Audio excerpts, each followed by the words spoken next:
बिस्मिल्लाहिर्रहमानिर्रहीम। अस्सलाम वालेकुम नादरीन, आप यूट्यूब चैनल देख रहे हैं। मैं इमरान खान हूँ। इमरान खान साहब का जेल से स्टेटमेंट आया और काफ़ी दिनों के बाद स्टेटमेंट आया। उनकी मुलाकातें बंद की हुई थी और 5 अगस्त का एहतजाज गुजर गया। 6 अगस्त को एक स्टेटमेंट इमरान खान साहब का था, लेकिन अब 14 अगस्त तक के लिए कोई स्टेटमेंट बाहर नहीं आ पाया। और उसके बाद अब इमरान खान साहब का एक बयान कल रात गए जो है वो बाहर आया अपने एक वकील के ज़रिए से। 6 लोगों ने मिलने के लिए जाना था, लेकिन मुलाकात नहीं होने दी गई। ख़ास तौर पे पाकिस्तान की मिलिट्री एस्टेब्लिशमेंट ने इस बात का बंदोबस्त किया है कि सलमान अकरम राजा साहब की इमरान खान साहब से मुलाकात ना हो पाए। सलमान अकरम राजा साहब को इमरान खान साहब ख़ास तौर पे मिलना चाहते हैं। उनके ज़रिए से वो पार्टी के जो रियल मामला आते हैं उनको चलाना चाहते हैं, लेकिन सलमान अकरम राजा साहब को मिलने नहीं दिया जा रहा। बहुत सारे और लोग हैं वो भी नहीं मिल पा रहे। बहरहाल एक वकील अंदर गए, वो मिलकर वापस आए और उन्होंने बताया कि इमरान खान साहब ने क्या कहा। अब उनके जरिए से मालूमात इमरान खान साहब तक पहुंची हैं। टीवी है नहीं उनके पास और अखबारात भी उनको नहीं दिए जा रहे, तो बाहर की मालूमात इमरान खान साहब के पास नहीं है। और जो मालूमात इमरान खान साहब को दी गई वो इसी तरह मिलनी थी कि वकील मिलने के लिए गया, उसने कोई बात बता दी। अब वो इतनी लंबी मुलाकात तो है नहीं जिसमें इमरान खान साहब को सारी सूरत बताई जाए और एक एक चीज़ पे जवाब लिया जाए। फिर एक ही बंदा मिलने गया है, अगर 2 4 5 लोग मिले तो फिर वो आपस में जब बात करते हैं, डिस्कशन होती है, तो ज़्यादा चीज़ें बाहर आती है। बहरहाल जो इमरान खान साहब का बयान उनकी पार्टी ने जारी किया है उनके अपने ट्विटर अकाउंट पे, वो मैं आपको बता देता हूं कि इमरान खान साहब ने जेल में क्या कहा। मेरा अपनी पूरी कौम, अपने कारकुनान और पार्टी क़यादत को पैगाम है कि आपका कप्तान आज भी सीना तान कर खड़ा है, आपने घबराना नहीं है। लो जी, इमरान खान साहब तो वहीं पे खड़े। यहां पे सुहेल बड़ा इसने कॉलम लिख दिया, आर्मी चीफ ने ख्वाहिशात का इजहार कर दिया, DGI SPR से नीचे तक सब माफ़ी का मुतालबा कर रहे हैं। पाकिस्तान के टीवी चैनल पे हर तरफ माफ़ियों के मुतालबे हो रहे हैं। माफ़ी मांगेगा नहीं मांगेगा वो उधर ही खड़ा है। मेरा अपनी पूरी कौम, अपने कारकुनान और पार्टी की आदत को पैगाम है कि आपका कप्तान आज भी सीना तान कर खड़ा है, आपने घबराना नहीं है। ये जी इमरान खान। पार्टी के रहनुमा और कारकुनान को 5 अगस्त के बाद 14 अगस्त को भी मुल्क भर में निकलने पर खराज तहसीन पेश करता हूं। हालिया एहतजाजी तहरीक के नतीजे में हुई गिरफ्तारियां हों या 9 मई फॉल्स फ्लैग पर कैंगरू कोर्ट्स की गैर मुनसिफाना सजाएं, ये फस्तायत है। मगर इस सब के बावजूद आपने किसी सूरत हौसला नहीं हारना। जुल्म और बर्बरियत के इस तूफान के सामने डट जाना है। मैं खुद इस जेल की काल कोठरी में कैद रहकर भी अपनी कौम की हकीकी आज़ादी की जंग लड़ रहा हूं, और जब तक अपनी कौम को गुलामी की जंजीरों से आज़ाद नहीं करवा लेता, इसी तरह डट कर खड़ा रहूंगा। मुझ पर एक बार फिर मुकम्मल तौर पर कैद तन्हाई नाफिज कर दी गई है। अहले खाना और वकला से भी मुलाकात बंद करवा दी गई है, जबकि बैरूनी दुनिया और हालात हाजरा से बेखबर रखने के लिए हर जरिया मालूमात, चाहे वो टीवी हो या अखबार हो, मुकम्मल तौर पर बंद कर दिया गया है।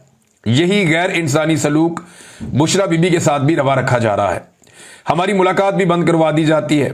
मेरे अहले खाना की तरफ से भेजी गई दर्जनों किताबों में से गुज़िश्ता 2 माह में सिर्फ 4 किताबें फराहम की गई हैं, बाकी सब किताबें जब्त कर दी गई हैं। ज़ाती डॉक्टर तक रसाई भी तवील अरसे से बंद है, ताकि सेहत का मेरा बुनियादी इंसानी हक भी सलब कर लिया जाए। अब ने किसी भी सूरत जुल्म और जबर के सामने सर नहीं झुकाना। याद रखें, अंधेरी रात जितनी भी तवील हो, उसकी सुबह ज़रूर तलू होती है। इस जुल्मत की रात का खात्मा करीब है। इंशाअल्लाह इंसाफ और आज़ादी का सूरज जल्द तुलू होगा। मुल्क भर में तूफानी बारिशों और सैलाबी सूरत हाल से कीमती इंसानी जानों के ज़िया का इंतहाई अफसोस है। इस मुश्किल वक्त में तमाम कौम को बढ़ चढ़ कर रेस्क्यू एंड रिलीफ मुहिम का हिस्सा बनना चाहिए। इमरान खान साहब ने ये बातें की है। इसके अलावा इमरान खान साहब ने पंजाब में अपोजिशन लीडर की नामजदगी के लिए 5 नाम मांगे हैं कि 5 लोगों के नाम दिए जाएं, जिनमें से एक को इमरान खान साहब नामजद करेंगे कि जनाब ये पंजाब का अपोजिशन लीडर होगा और ये आगे काम करेगा। लेकिन अभी ये पाकिस्तान तहरीक इंसाफ ने इसको अनाउंस नहीं किया, लेकिन ज़राए से खबर आई है कि इमरान खान साहब ने कौमी असम्बली में अपोजिशन लीडर के लिए महमूद खान अचकजई साहब को नामजद कर दिया है। और बहुत सारे लोग जो है पाकिस्तान तहरीक इंसाफ में वो बेचारे पर तोड़ रहे थे कि उमर अयूब साहब के बाद वो बन जाएंगे, किसी को लगता था वो बन जाएगा, तो बहुत सारे लोगों ने पर तोले हुए थे कि वो अपोजिशन लीडर बनेगा। जब उमर अयूब साहब बन रहे थे तब भी बहुत सारे लोगों ने पर तोले थे, बड़े लोग जोर लगा रहे थे। शेर अफजल मरवत साहब की भी एक ख्वाहिश थी, मैंने उसका तस्करा भी किया था कि वो बनना चाहते हैं अपोजिशन लीडर, और भी बहुत सारे लोग बनना चाहते थे। लिहाजा अभी भी बहुत सारे लोग बनना चाह रहे थे, लेकिन इमरान खान साहब ने महमूद खान अचकजई का नाम दिया है। महमूद खान अचकजई साहब वो आदमी हैं जिन्होंने बड़ी ज़बरदस्त तरीके से इस ड्यूरेशन में, टाइम ड्यूरेशन में, जो 8 फरवरी का इलेक्शन हुआ 2024 में, उसके बाद से अब तक उन्होंने एक अच्छे अपोजिशन लीडर का किरदार अदा किया है। साथ ही साथ महमूद खान अचकजई साहब ने पाकिस्तान तहरीक इंसाफ को कहा था कि अगर आप सारे मुझे हलफ दे देना कि आप में से कोई भी एस्टेब्लिशमेंट से रब्ता नहीं करेगा या उनकी बात नहीं मानेगा, तो मैं गारंटी करता हूं कि ये लोग घुटने पे आएंगे। ये माजी में इस तरह के दावे करते रहे हैं। बहरहाल महमूद खान अचकजई साहब को नामजद किया गया, लेकिन पार्टी ने अभी इसको जारी नहीं किया। मेरे ख्याल में पार्टी ये चाहेगी कि इमरान खान साहब से मुलाकात की जाए और कोशिश की जाए कि पार्टी के अंदर से कोई नाम लिया जाए। दूसरा, पार्टी ये भी चाहती है कि ज़िमनी इंतखाबात में पार्टी हिस्सा ले, जबकि इमरान खान साहब का मौक़िफ़ ये है कि जिन लोगों ने वफादारी निभाई है वही इन सीटों के मालिक हैं। ज़बरदस्ती उनसे ये सीटें छीनी गई हैं, उनकी जगह पे किसी और को टिकट देना ये एक ज़्यादती है और ये सरेंडर करने के मुतरादिफ है।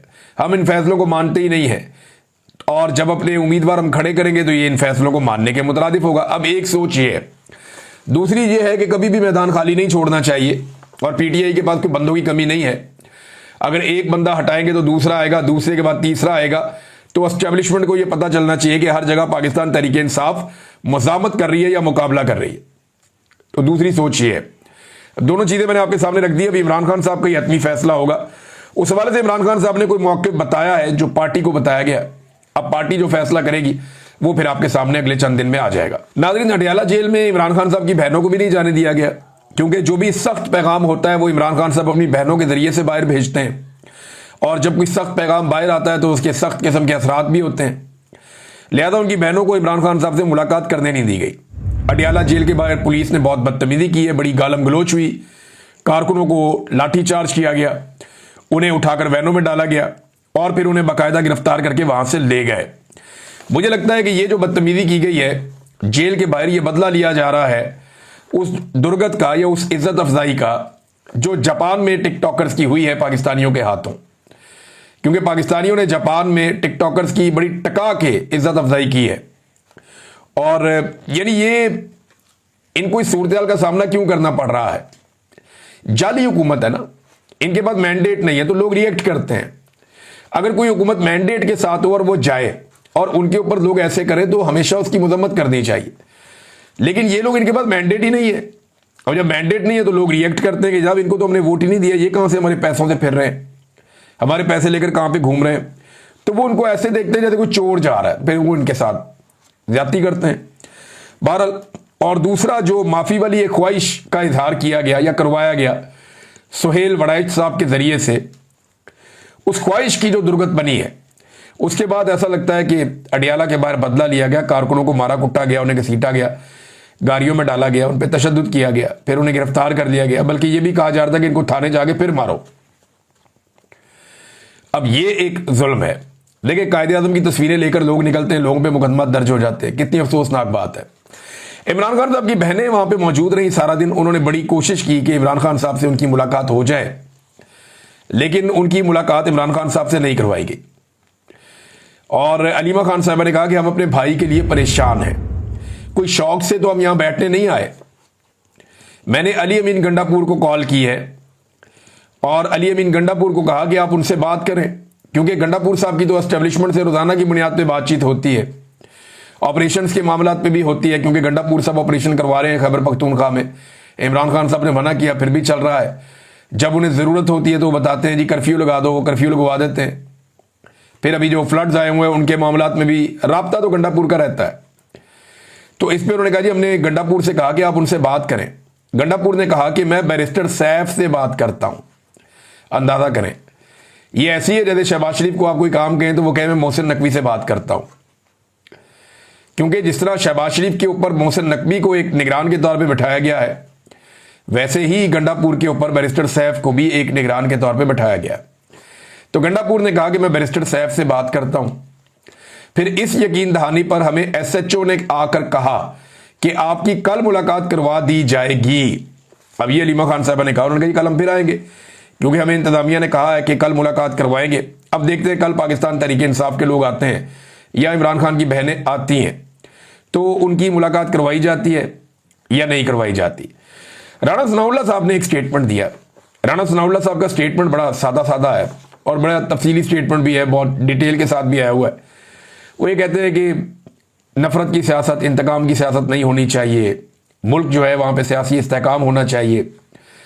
इसका मतलब यह है कि उन्हें इस बात की समझ आ गई है कि सियासी अदम इस्तेहकाम ख़त्म नहीं होगा जब तक कि इमरान खान साहब को रिहा नहीं किया जाएगा, और जब तक इमरान खान साहब नहीं चाहेंगे तब तक ये अदम इस्तेहकाम रहेगा। वजह यह है कि मैंडेट इमरान खान के पास है और अवाम इमरान खान को फॉलो कर रही है, उनके पीछे चल रही है। राणा सनाउल्लाह ने कहा कि मुस्लिम लीग नून इंतकाम की सियासत पर यकीन नहीं रखती। आप इमरान खान साहब की सूरत हाल देख लें, ये जो कुछ भी हो रहा है नून लीग की हुकूमत इसमें जिम्मेदार है। तो ये इंतकाम नहीं है तो और क्या है?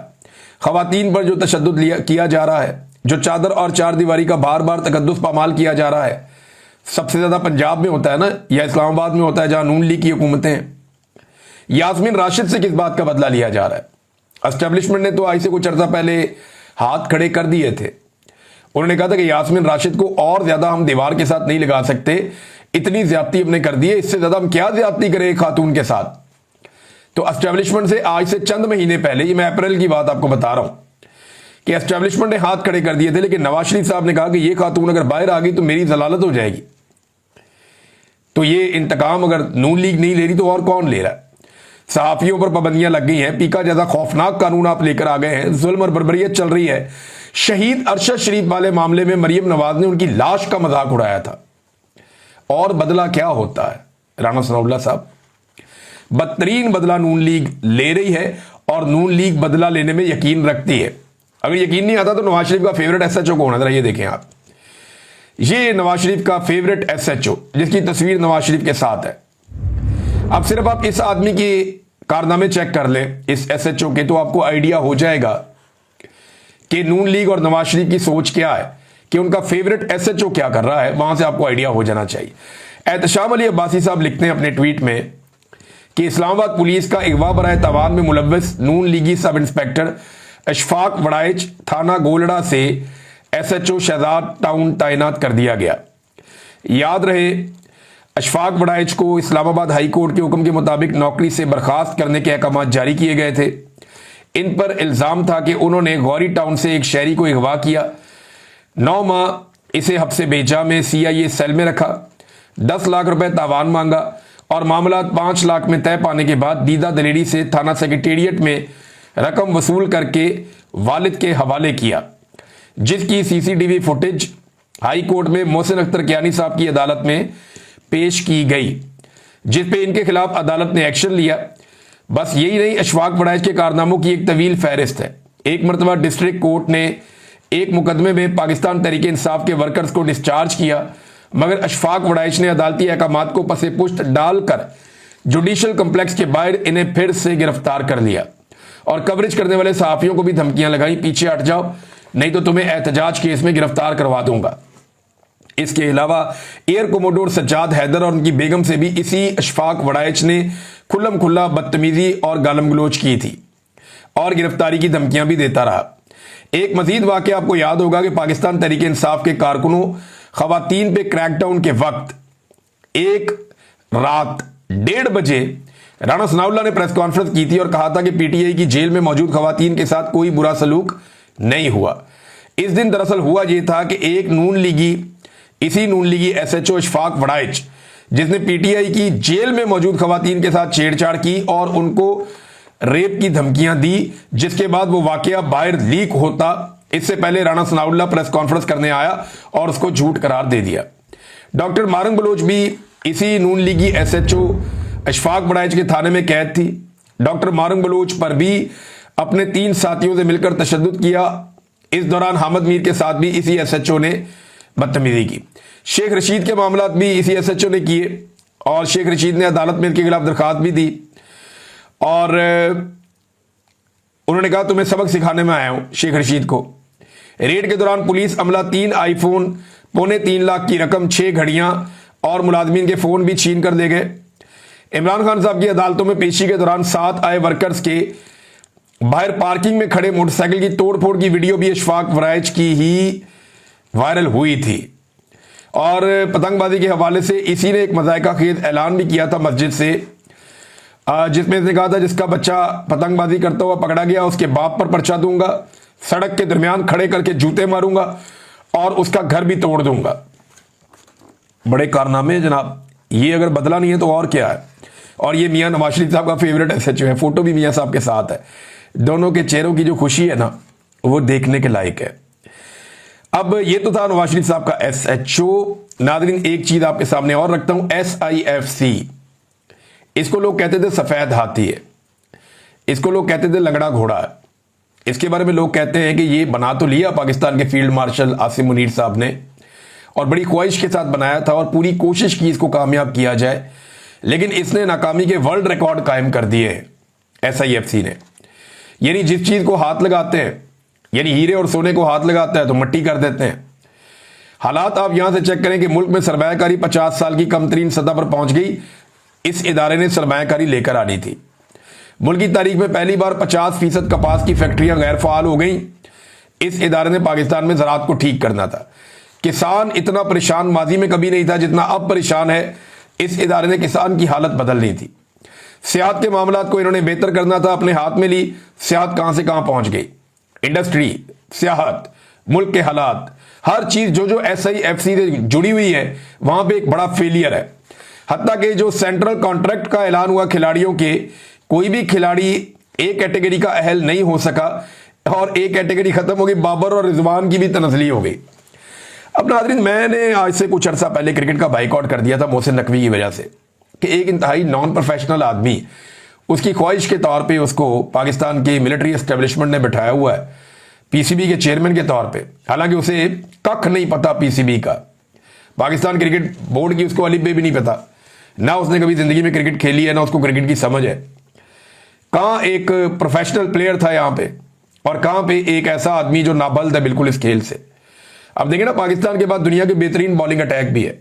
बहुत अच्छे बॉलर्स हैं, बड़े तेज बॉलर्स हैं, स्विंग बॉलर्स हैं, सीम बॉलर्स हैं, बड़ी अच्छी बॉलिंग करते हैं। मैं आपको 4-5 नाम भी ले सकता हूं इस वक्त जितने बेहतरीन बॉलर थे। अब वो शाहीन अफरीदी है, नसीम शाह है, दूसरा है वो रऊफ है, एक दो और तेज बॉलर हैं, बड़े अच्छे आपके टॉप के बॉलर्स हैं। फिर जब आप स्पिनर पे जाते हैं तो वहां पे भी आपके पास ऑप्शन है।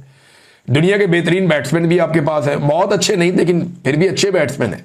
फिर टीम आपकी जा रही है बिल्कुल नीचे। वो वजह क्या है? एक मनहूसत पड़ी हुई है, एक नहूसत है जिसके बादल छट ही नहीं रहे। मोहसिन नकवी को 2 महकमे मिले हैं, PCB बेहतरीन प्लेयर होने के बावजूद क्रिकेट का बेड़ा गर्क कर दिया। दूसरा मिला वजारत दाखिला, बेहतरीन सिक्योरिटी फोर्सेज होने के बावजूद, कुर्बानी का जज्बा होने के बावजूद पाकिस्तान के दाखिली मामलात में तबाही और बर्बादी फेरती। यानी इस आदमी को जहां पे आप लेकर जाते हैं ना, वहां पे ये आदमी तबाही फेरता है। बज़ाहिर तो यही अभी तक दिखाई दे रहा है। और नालायक कोई एक इकट्ठा नहीं किया हुआ है, नालायकों की पूरी एक फौज जफर मौज है। यानी अगर आप मुर्तजा वहाब को देखें, कराची में उन्हें मेयर बनाया गया था जबरदस्ती। हालांकि इलेक्शन वहां पे पाकिस्तान तहरीक इंसाफ जीती थी और जमात इस्लामी ने भी अच्छी सीटें निकाली थी। पीपल्स पार्टी तो ना 3 में ना 13 में, लेकिन जबरदस्ती पीपल्स पार्टी का मेयर वहां पे बनाया गया कराची में। और अब सूरत हाल ये है कि जब बारिश के अंदर पूरा कराची डूब गया तो वो ये कहता है मैं बारिश रुकने का इंतजार कर रहा हूं, बारिश रुकेगी फिर जाके हम देखेंगे। यानी 1.5 घंटे की बारिश के अंदर पूरा कराची डूब गया। लाहौर में तो चलो कई घंटे बारिश होती है, फिर जाके पानी इकट्ठा होता है, फिर वो पानी साथ साथ निकलता भी रहता है, काम होता रहता है। पेशावर में भी यही होता है, पानी इकट्ठा हो जाता है फिर निकल जाता है। लेकिन कराची के अंदर तो बेड़ा ही गर्क है। गाड़ियां जो है वो पानी के अंदर तैर रही होती हैं, हजारों गाड़ियां फंसी हुई हैं, लोग सड़कों पे परेशान हैं, लोगों की हालत पतली हो गई, घरों में पानी घुस गया, लोगों का करोड़ों अरबों का नुकसान हो गया। और वो कह रहे हैं जी बारिश रुकेगी फिर मैं निकल देखता हूं मैंने करना क्या है। एक से एक तोहफा मुसल्लत किया हुआ। वो गवर्नर है, वो नाच नाच के उसने रिकॉर्ड तोड़ दिए सारे। ऐसा नाचने वाला गवर्नर हमने अपनी जिंदगी में नहीं देखा था। लेकिन फैसल वाडा ने कहा कि उसके नट बोल्ट कसे गए हैं, उसका कोई सॉफ्टवेयर भी अपडेट किया गया, पता नहीं क्या किया क्या नहीं किया उसके साथ। लेकिन ये लेकर आने वाले भी एस्टेब्लिशमेंट वाले ही हैं और एस्टेब्लिशमेंट ने एक से बढ़ के एक तोहफा जो है वो पाकिस्तान पे मुसल्लत किया हुआ है। पाकिस्तान भर में नाजरीन इंटरनेट सर्विस मुअत्तल हो गई थी और उसका कोई रीज़न जो है वो अभी तक सामने नहीं आया, सामने आएगा मैं आपके साथ शेयर ज़रूर करूँगा। पाकिस्तान टेलीकम्युनिकेशन कंपनी लिमिटेड की इंटरनेट सर्विस मुल्क भर में बंद होने की इतलात मौसूल हुई और ये तकरीबन शाम 4:30 बजे ये वाक़या हुआ कल। और इसमें जोंग के और जैज़ के इंटरनेट बंद थे। जैज़ ने वैसे भी पाकिस्तानियों से अरबों रुपए जायद वसूल कर लिए हैं, इनकी भी अपनी एक अलग स्टोरी है। पाकिस्तान में आवे का आवे ही बिगड़ा हुआ है ना, जिसके सिस्टम में अच्छे ताल्लुकात है वो आवाम से अरबों रुपया निचोड़ दे और फिर बिल बांट के खा लें।